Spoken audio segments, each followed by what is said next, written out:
अध्याय 34. शर्भेश्वराचा वृत्तांत. आम्ही दोघांनी सतत थोडे दिवस प्रवास केला आणि एका गावात पोहोचलो. प्रवासात आम्ही श्रीपाद श्री वल्लभांचे नामस्मरण करीत त्यांच्या अलौकिक लीलांचे स्मरण करीत चाललो होतो. मार्गात आमचे आदरातिथ्य सुद्धा होत होते. कधी बैलगाडी मिळाली, कधी घोडागाडी, तर काही वेळा पायीच चालावे लागले. असाच आमचा प्रवास चालला. आमच्या प्रवासातील मार्गामध्ये श्रीपाद प्रभूंच्या भक्त मंडळींकडून आदरातिथ्य स्वीकारणे चालूच होते. ही सर्व परोक्ष रूपाने श्रीपाद प्रभूंची लीलाच होती. त्या गावात पोहोचताच एका ब्राह्मणाच्या घरातील सर्व सामान बाहेर फेकत असलेले दिसले. त्याची बायको आणि मुले घरातच होती. त्या ब्राह्मणाने एका ऋणदात्या सावकाराकडून थोडे पैसे घेतले होते. ते पैसे तो परत करू शकला नाही. एके दिवशी त्या सावकाराने त्या ब्राह्मणास मार्गातच अडवले आणि त्याच्या भोवती कोळशाने एक रिंगण करून त्या रेघेच्या बाहेर येऊ नये असे बजावले. किती दिवसात माझे पैसे परत करशील ते तुझ्या यज्ञोपवीतीची शपथ घेऊन सांग, असे तो सावकार रागाने म्हणाला. मी आपले पैसे 2 आठवड्यात परत करीन असे ब्राह्मणाने आश्वासन दिले. परंतु 15 दिवसात तो धनाची व्यवस्था करू शकला नाही. त्यामुळे त्याचा शब्द पाळला गेला नाही. मुदत संपल्यानंतर धन न मिळाल्यामुळे तो सावकार ब्राह्मणाचे घर रस्त्यावर आणत होता. ब्राह्मण आणि त्यांची मुले पत्नी सगळेच उदास होऊन बघत होते. गावातील सगळे लोक तमाशासारखे उभे होते. त्यांच्यापैकी कोणीही साहस करून त्या ब्राह्मणाला अजून थोड्या दिवसाची मुदत द्या असे म्हणायला तयार नव्हते. श्रीपादांची भक्ती परीक्षा आणि भक्तांना तारणे.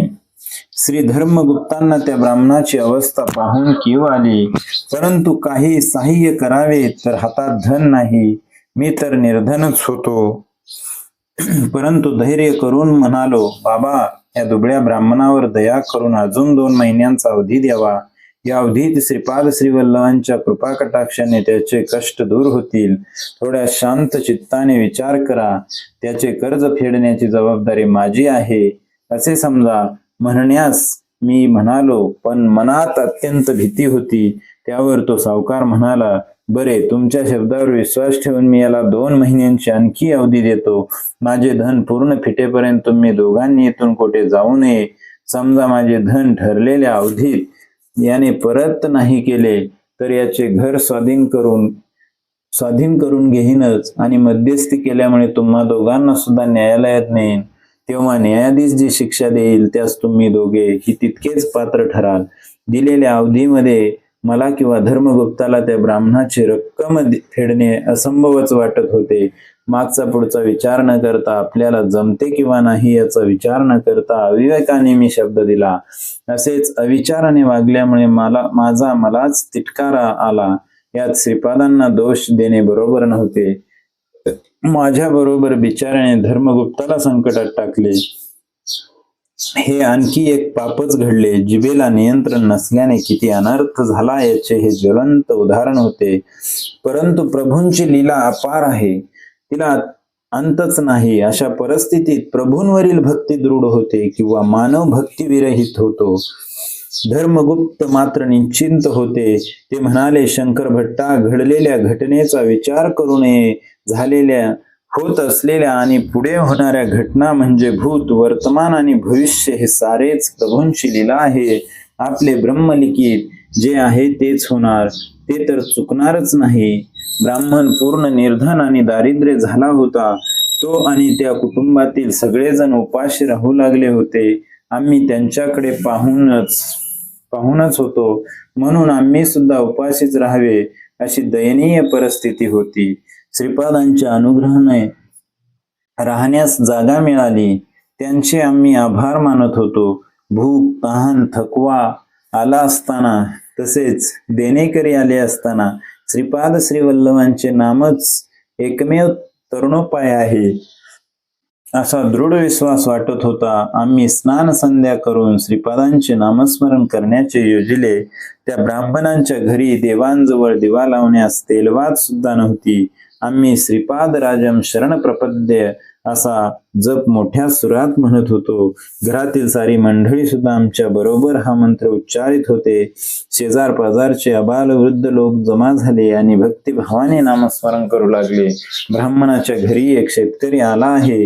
ब्राह्मणाचे कर्ज फेडण्याची जबाबदारी त्याने घेतली आहे. तेवढ्यात काळात सर्वत्र बातमी पसरली की मी कुठल्या तरी महापुरुषांचा शिष्य आहे आणि माझ्या दैवी शक्तीनेच ब्राह्मणांची देणे देण्यासाठी सिद्ध झालो आहे असा त्यांचा समज झाला. मी फार मोठ्या ज्योतिष आहे असा साऱ्या गावात त्यांनी प्रचार केला. त्या गावात शेतकऱ्यांनी पैजा लावल्याचा नाद होता. त्या ब्राह्मणाचे ऋण हा फेडेल का नाही या प्रश्नावर शेतकरी पैजा लावत होते. मी जर ब्राह्मणाचे कर्ज फेडले तर आम्हाला न्यायालयात जावे लागणार होते. माझ्या बरोबर धर्मगुप्त पण संकटात सापडले. माझ्या कोरड्या वाग्दानावर लोक पैज लावत होते. हा एक प्रकारचा जुगारच असल्यासारखा होता. याचे कारण म्हणजे माझा शब्दच होता. काय करावे तेही कळत नव्हते. अशा परिस्थितीत आम्ही श्रीपादांच्या नामस्मरणांचा आधार घेतला. माझी ती पण योग्यता नाही असे वाटले. मी एक मोठा ज्योतिष आहे, दैवी शक्ती संपन्न आहे असा प्रचार होतच होता. परंतु मी मात्र दिव्य शना लीला विहीर अशा श्रीपादांचे चरण कमलच मला या संकटातून तारतील या विश्वासाने बसलो होतो. सत्य विधातू निज भृत्य भाषित या नारद मुनींनी श्री महाविष्णूला सांगितलेल्या वाक्याचे स्मरण झाले. नारायणाचे भक्त ज्या शब्दांचा प्रयोग करतात त्या शब्दांना खरे करण्याची जबाबदारी नारायणांचीच असते. त्या ग्रामात शर्भेश्वरा शास्त्री या नावाचा एक पंडित आणि फार मोठा मंत्रशास्त्रवेता राहत होता. त्याच्यावर एका प्रेतात्म्याचा अनुग्रह होता. त्याच्या आधाराने तो भूत भविष्य वर्तमान अगदी अचूकपणे सांगत असे. पैज लावलेले शेतकरी शर्भेश्वराकडे आपल्या पैजेचे काय होईल याचा उलगडा करण्यास गेले. ब्राह्मण धन परत करू शकणार नाही असे त्या प्रेतात्म्याने सांगितले. यानंतर पैजांनी आणखी जोर पकडला आणि 100 वराहांची पैज लागली. शर्भेश्वर शास्त्री मोठा की शंकर भट्ट मोठा याचा निर्णय करण्यासाठी पैज लावणारे फार उत्साहित होते. शेवटी आम्हाला जुन्या वाड्यात नेऊन न्यायालयात नेण्यास सिद्ध केले गेले. त्या ब्राह्मणाला आशेला लावून निराश केले. धर्मगुप्तांना सुद्धा माझ्या समोर संकटात ढकललेले. श्रीपाद प्रभूंच्या दिव्य लीलाचे गुढार्य काय असेल मला काहीच समजेनासे झाले. माझे थोडेफार शिक्षण झाले होते, परंतु कोणत्याही प्रकारची अध्यात्मक शक्ती नव्हती. ज्योतिष विद्या तर येतच नव्हती. जप तप योगाभ्यास कठीण असे नियमनिष्ठा यांचे ज्ञान तर अजिबातच नव्हते. श्रीपादांच्या चरित्र लेखनाचा एका कुतूहलाने मी संकल्प केला, परंतु त्याला पाहिजे असलेली योग्यता माझ्याजवळ नव्हती. माझे यातून रक्षण करून माझा उद्धार करावा. अंतिम सर्व काही आपल्या इच्छेवर अवलंबून आहे अशी आर्त प्रार्थना मी श्रीपाद प्रभूंच्या चरणाजवळ केली. माझ्यातच कधीही नसलेले धैर्य त्या वेळी अचानक आले. जे होणार असेल ते होणारच, परंतु श्रीपाद श्रीवल्लभ माझे यातून रक्षण करून मला तारतील असा दृढ विश्वास माझ्या मनात उत्पन्न झाला. शर्भरेश्वर शास्त्रींना एक बहीण होती. ती त्याच गावात राहत होती. तिला एके दिवशी पहाटेच्या वेळी एक स्वप्न पडले. त्या स्वप्नात तिला भयंकर ताप असल्याचे, तिचा पती मरण पावला आणि तिला वैधव्य प्राप्त झाले असे दिसले. तिने आपल्या भावाला म्हणजे शर्भरेश्वर शास्त्रींना स्वप्नांचे फळ विचारले. शर्भरेश्वराने आपल्या उपस्थित प्रेतात्म्याला त्या स्वप्नाबद्दल विचारले आणि त्या प्रेतात्म्याने सांगितले, हिचा पती देशांतरी गेलेला असताना मध्येच मार्गावर चोरांनी त्याला घेरले आणि सगळे द्रव्य लुबाडून त्याला मारून टाकले.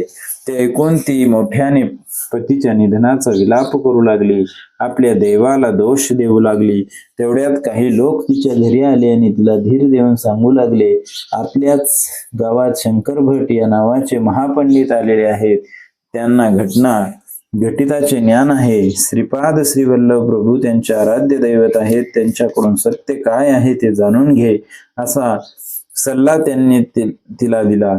तिने स्वतःच्या भावापेक्षा कोणी मोठा पंडित असल्याचे ऐकले नव्हते. शंकर भट्टाकडून आशीर्वाद घ्यावा अशी इच्छा तिच्या मनात उत्पन्न झाली आणि तिने आमच्या घरी येऊन, भाऊ माझ्या मांगल्याचे रक्षण करा अशी मोठ्या दिनावाणीने प्रार्थना केली. ते ऐकून माझ्या हृदयाचे पाणी पाणी झाले. श्रीपादांकडून पंचदेव पहाडावरील विवाह समारंभात शेतकऱ्याने प्राप्त केलेल्या मंत्र अक्षता माझ्याजवळ थोड्या आहेत असे मला आठवले. माझ्या एका दिव्य स्फूर्तीचा आविर्भाव झाला. ह्या मंत्राक्षता साक्षात श्रीपाद श्रीवल्लभांकडून मिळालेल्या असल्याने हिच्या मांगल्याची रक्षा 100% होईल असा दृढ विश्वास मला प्राप्त झाला. मी त्या बाईला बोलावून म्हटले, बाई, ह्या मंत्राक्षता तू घे आणि तुझ्या पूजेच्या ठिकाणी नेऊन सुरक्षित ठेव. तुझा पती थोड्याच दिवसात तुला भेटेल. हे सत्य आहे, त्रिवार सत्य आहे. हे वर्तमान काही शेतकऱ्यांनी शर्भरेश्वर शास्त्रींना सांगितले. ते ऐकून त्याला आपल्या बहिणीचा फार राग आला. माझी पत्नी सुखरूप घरी परत आल्यास मी त्या गरीब ब्राह्मणाचे देणे तर देईनच, शिवाय शंकर भट्टाला गुरु करून श्रीपाद श्रीवल्लभांचे नामस्मरण आराधना करीन असं त्यांनी संकल्प केला. 3 दिवस गेले. या 3 दिवसात शेतकऱ्याने आम्हाला शिधा वगैरे आणून दिला. या शेतकऱ्यांनीच माझ्यावर पैज लावली होती. मी विजयी झालो तर त्यांचा पण विजय होऊन पैजेचे पैसे सुद्धा त्यांना मिळणार होते. 3 दिवसानंतर 4थ्या दिवशी शर्भरेश्वर शास्त्रीच्या बहिणींचा नवरा देशाटन करून सुखरूप घरी आला. त्या ब्राह्मण स्त्रीच्या आनंदाला सीमाच नव्हती.